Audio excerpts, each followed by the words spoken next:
Assalamualaikum warahmatullahi wabarakatuh.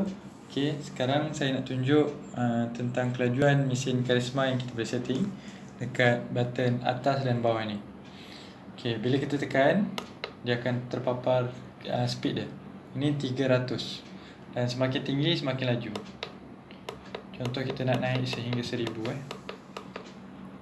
Okey, saya buat perbandingan speed 1000 dan speed 300.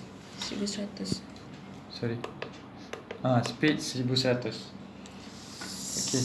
Macam biasa kita letakkan dekat tempat yang kita nak jahit. Dan kita pijak. Okey, ni saya buat ke depannya lah, saya tak buat reverse Nampak ni 1100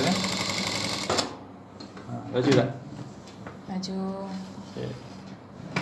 Dan kita cuba untuk speed 300.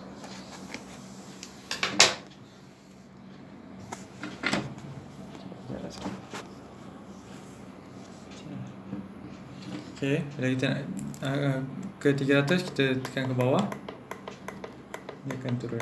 Okey, ni 300.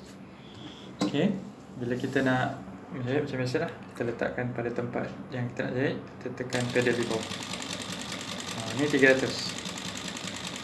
So dia hanya perlahan-lahan. Dah siap, kita angkat dan tarik. Okey, itu saja video kali ini. Terima kasih.